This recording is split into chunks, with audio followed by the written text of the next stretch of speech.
Good morning.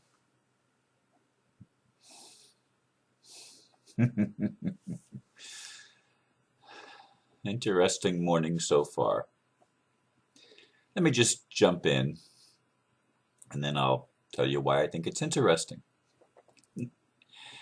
Appreciating the little things helps a lot. Throughout the day, every day, I have learned to say thank you. From the miracle of how well my body serves me while living in a world that is so polluted and with so many distortions of nature, to the miracle of physical manifestation all around me, I am aware of the wonder and beauty of life. I am thankful for all the amazing people that are part of my world, in cyberspace and in my local environs. While I often forget people's names, which is so embarrassing, I connect with lots of people as I attend various functions. I also take time to thank my new friends and subscribers, unless they deprive me by blocking that ability from me. While I also pay attention to things I'd like to see get better, big things in many cases, I realize that appreciating the little things helps a lot.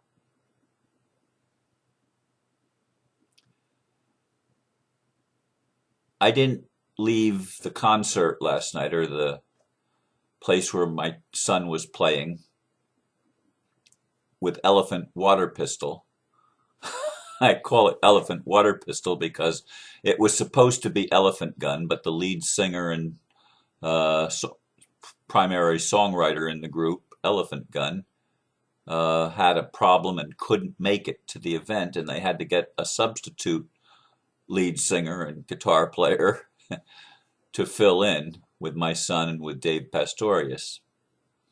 And so I nicknamed them Elephant Water Pistol. And several people in the audience, and including the performers, got a little bit of a kick out of that. But I didn't leave there till after midnight, and by the time I finished my emails, I didn't get home, or I didn't go to bed, rather, till a little bit after 1 o'clock. So it was a short night, and I was still awake almost at 2, and I still managed to get up before 4 and spend a little bit of time meditating. I did wake up rather abruptly, and it was a shortened meditation this morning. So when I came to the computer about almost 10 after 4 and was going through some of the emails that came in the few hours before or since I went to bed, I got one from Trevor Martin. And he said to me, he responded, he's one of my new subscribers on YouTube, by the way. He said, "You know what?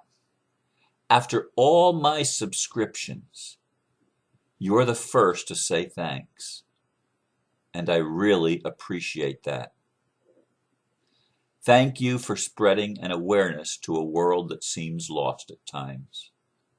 If there is any way I can get involved, let me know. Thanks, man."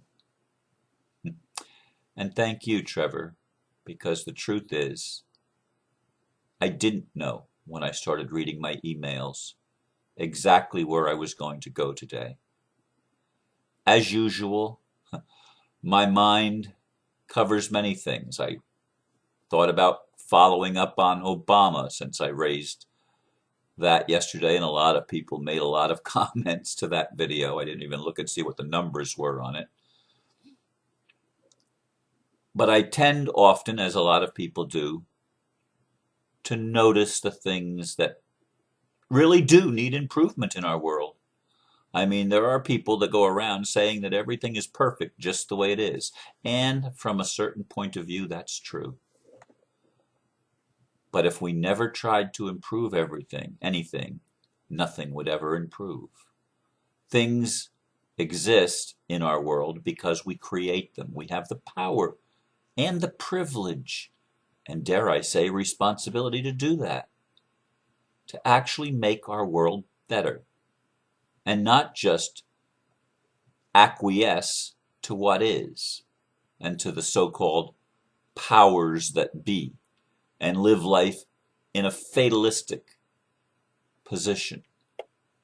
There are people that think that they're not supposed to get involved, which brings me to email number 2, which I read just 5 to 10 minutes before I began this video right now.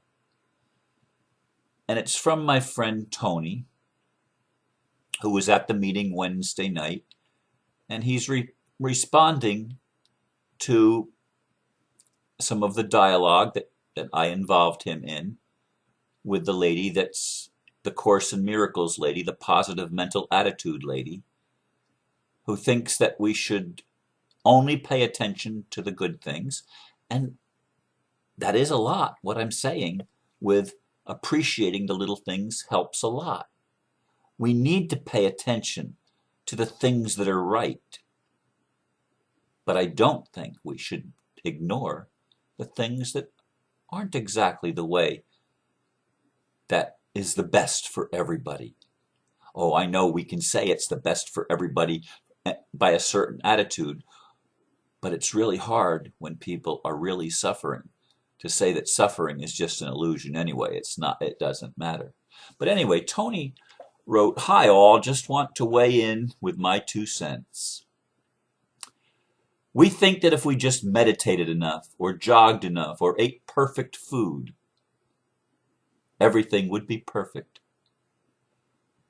But from the point of view of someone who is awake, that's death." I agree, Tony. "Seeking security or perfection, rejoicing in feeling confirmed and whole, self-contained and comfortable, is some kind of death. It doesn't have any fresh air. There's no room for something to come in and interrupt all that. We are killing the moment by controlling our experience. Doing this is setting ourselves up for failure, because sooner or later we're going to have an experience we can't control. Our house is going to burn down. Someone we love is going to die. We're going to find out we have cancer. A brick is going to fall out of the sky and hit us on the head. Somebody's going to spill tomato juice all over our white suit. Or we're going to arrive at our favorite restaurant and discover that no one ordered produce and 700 people are coming for lunch. The essence of life is that it's challenging. Sometimes it is sweet, and sometimes it is bitter. Sometimes your body tenses, and sometimes it relaxes or opens. Sometimes you have a headache, and sometimes you feel 100% healthy. From an awakened perspective, trying to tie up all the loose ends and finally getting it all together is death, because it involves rejecting a lot of your basic experience. There is something aggressive about that approach to life, trying to flatten out all the rough spots and imperfections into a nice, smooth ride. To be fully awake, fully human, and completely awake is to be continually thrown out of the nest. To live fully is to be always in no man's land, to experience each moment as completely new and fresh. To live is to be willing to die over and over again. From the awakened point of view, that's life. Faith to me is having the courage to enter the unknown, and no longer with the feeling of constraint to experience the truth that can only exist in the present moment.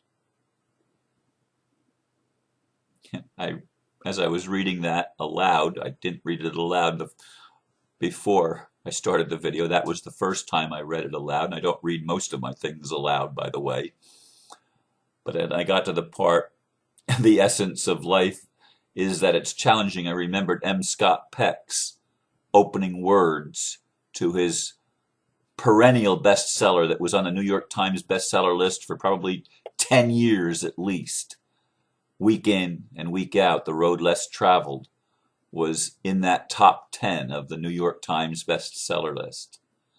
A fascinating book. I bought several copies and gave it to friends some time back. It's an old book, and I highly recommend it. But it opens with these 3 words that I've always remembered. Life is difficult. Now, there's a lot of people that want to take the difficulty out of life by ignoring it, by denying it, by burying their heads in the sand. And I believe it is those people who are most responsible for most of the problems that we have in this world, because they refuse to take responsibility for their own life and the world that we live in. And I wish they would. And you may say, Ron, that's really judgmental of you. And yes, it probably is. But I believe in taking responsibility for the things in my world. But I also know that one of the most important things that I do as a practice is not the time that I spend in meditation.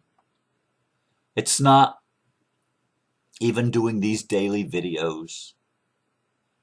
It's not praying for people that are in trouble in one manner or another. It's taking the time when I'm getting a drink of water to say thank you to the water that I'm drinking, and to the refrigerator for keeping it cold, and to the glass for holding the water. And when I'm driving down the road, thanking my brakes that they stop when they need to, especially when somebody pulls out and makes me stop a little bit more abruptly than normal. And all the other functions of my automobile that seem to work so flawlessly. Day in and day out, week in, month in, year out. It just keeps working. And all of my appliances in my house. And as I said in the blurb, when I take a shower, and sometimes when I'm going to the bathroom or eating, just saying thank you. I drank my smoothie a little bit fast yesterday before I went to the first event of my day yesterday outside of the house. And when I got there, I was rushed, and it upset me because the smoothie was a bit older. I shouldn't have waited so long to drink it, and it might have been borderline because I don't like to waste, and I didn't. I drank it all. But anyway, I was feeling a bit of an upset stomach, but I just talked to my stomach and I said, thank you for handling this for me. And it wasn't long after I said thank you that the upsetness that I was feeling and experiencing just went away. I didn't feel upset anymore. And I got to meet lots of people as the buskers played at the Cannabis Festival, the 16th annual Cannabis Festival here in Melbourne, Florida. And I don't even smoke cannabis, for those of you that think I look stoned. I've never smoked pot, and I don't smoke. But anyway, in any case, I got to meet people, and I talked about forgetting people's names. One person called out, Ron, and I turned and I went over to Gary, but I didn't remember it was Gary. I associated him with somebody that I hadn't seen in a while. And I said, I haven't seen you in a while. And his friend that was with him said, you just saw him last Sunday. That's true. But I associated him with a completely different person, which I tend to do from time to time. But I can chuckle at myself, even though I feel embarrassed talking about it now. I can chuckle about it because Gary was good with it, and I told the truth. I thought you were this other person whose name I couldn't remember either, but I could describe where I knew him from and what the setting was, and that's who I thought it was. And I got to I saw this beautiful, beautiful blonde riding up her bicycle while I was talking to Gary. And then as I walked around, she came around and I was going past me and I said, "I know you." And she says, "Well, I recognize your voice." And it was a lady named Candace whom I had met several years ago. She used to go and one of the places where my son's band, Elephant Gun, played every week. And we got to chat for a little bit. She loved my poetry at the time, and I remember sending some of my poems that I had written to her, and she was just blown away. But I got to speak with this beautiful, beautiful lady named Candace on her bicycle, and I got to connect with my family again. My daughter was there with her husband and my three grandchildren, and I got to play with them and watch them and tease my grandson, which he didn't like at all. He's 4 years old, and he was eating one of those blue ices, and his whole face was blue. And I says, "You've got to stop kissing those blue women, and if you don't, you should at least wash your face when you're done." Why am I telling you all of this?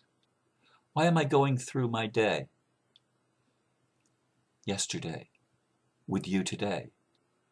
Because I felt, especially after I read Trevor's email, I felt so appreciative of so many little things. And I do believe that just by being appreciative and grateful for the things that we have, we will be given more to be appreciative of and grateful for. I think that's the way the universe works. If all we do is bitch and moan and complain, we'll get more to bitch and moan and complain about. So while we're going about wanting to change the world together, wanting to co-create a world that works for everyone, please remember to take time to just say thank you for all the little things in your world and the people in your world that touch your life, even if it's only for a brief moment. All of these things make a difference. Thank you for listening. Namaste.